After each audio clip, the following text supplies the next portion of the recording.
पुत्रों ने कहा, माता तुम्हारा पुत्रों पर कितना स्नेह है वह हमने जान लिया। तुम अपने पुत्रों को दुर्गम देशांतर में भेज रही हो। उस देश के बीच में 100 योजन अपार समुद्र पड़ता है, वहाँ जाना अशक्य है, हम जाने में समर्थ नहीं हैं। यह सुनकर देवस्वामी ने कहा, 7 पुत्रों के होते हुए भी आज मैं पुत्रहीन हूँ। पुत्री का वैधव्य नष्ट करने वाली उस सोमा को मैं स्वयं लेने जाऊंगा। क्रोधपूर्वक देवस्वामी जब यह कह रहा था, उस क्षण उसका सबसे छोटा बेटा, जिसका नाम शिव स्वामी है, वह नम्र होकर के आज आगे आया और कहा, हे पिताजी, आप क्रोध के आवेश में ऐसा न कहें। मेरे रहते हुए सिंघल द्वीप और कौन जा सकता है।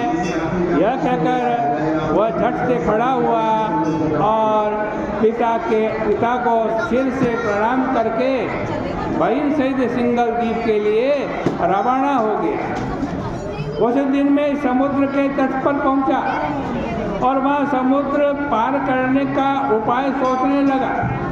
उसने देखा कि समीप में एक बड़ा बरगद का वृक्ष है। उसके खोखले में एक गृद्धराज के बच्चे सुख से बैठे हुए हैं। उस वृक्ष के नीचे बैठकर उन दोनों बहन भाइयों ने वह दिन बिताया। वह वृद्ध बच्चों के लिए भोजन लेकर के आया, किंतु दिए हुए भोजन को भी बच्चों ने नहीं खाया। प्रेम से विफल होकर वृद्ध ने उनसे पूछा, तुम लोग भूखे हो, भोजन क्यों नहीं करते हो।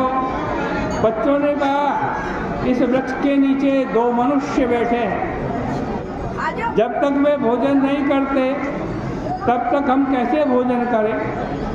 यह सुनकर के उस गीध की बुद्धि दया से आर्द्र हो गई और वह दोनों भाई बहनों के पास आकर के रहने लगा।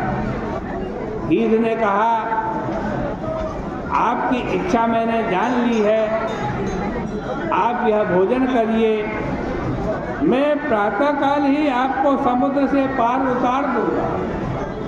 रात्रि व्यतीत होने पर सूर्य के उदय के समय वेगवान गृद्धराज उन दोनों को पार उतार देता है।